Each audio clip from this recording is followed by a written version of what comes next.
The HOA thought they were untouchable.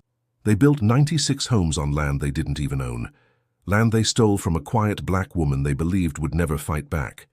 But what they didn't know was this: she was 10 steps ahead of them, and when the truth came out, the HOA realized they had walked right into her trap. This is the story of Angela, and how one woman outsmarted an entire HOA empire. Angela was a 52-year-old widow, living quietly on 200 acres of farmland her family had owned for generations. It wasn't just dirt and trees to her, it was legacy. Her grandparents had tilled that soil. Her parents had raised her there. But to the local HOA, led by Karen Mitchell, a ruthless woman who saw dollar signs in everything, Angela's land was nothing but an opportunity. To them, it was the perfect site for expansion: 96 new homes, high HOA dues, and a fortune in fees.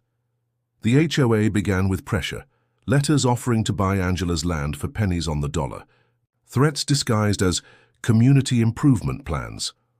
When Angela refused, they grew bolder. Karen told her smugly at a town meeting, "You can hold out as long as you like, but we're building whether you like it or not. You'll be swallowed up eventually."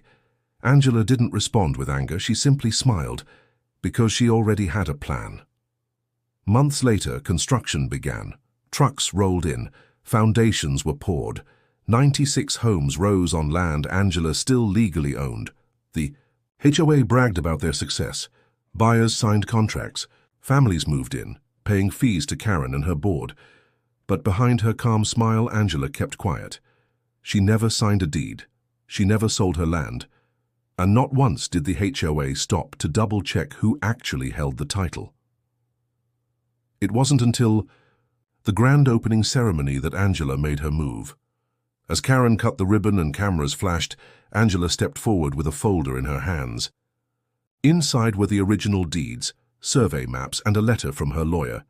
She announced calmly, "Every single one of these 96 homes was built on my land, and starting today, every HOA member here is my tenant." The crowd gasped. Karen's smile collapsed. Buyers panicked. Reporters shoved microphones forward. And Angela, she simply handed copies of the documents to the press. The HOA had built an empire on land that wasn't theirs. Karen tried to fight back. She shouted, "This is a lie, we have contracts." But Angela's lawyer stepped in, cool and collected.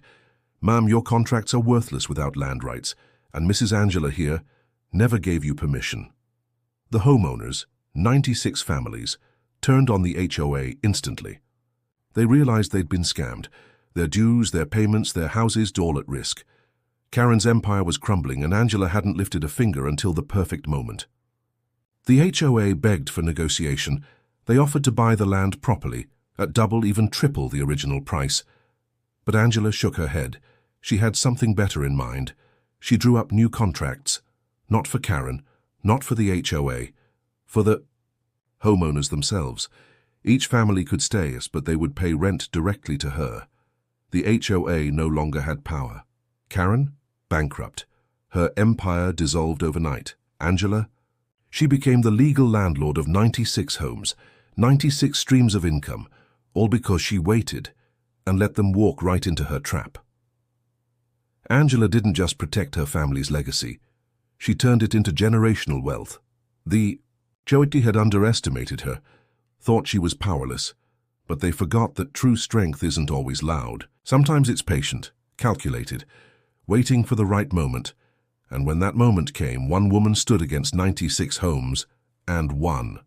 Pause, soft, dramatic music. Narrator, final line. "So tell me, what would you have done if someone tried to steal your land?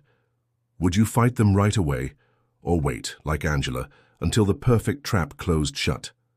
Let me know in the comments. And if you believe bullies always get what's coming, smash that like button and subscribe for more stories where justice always wins.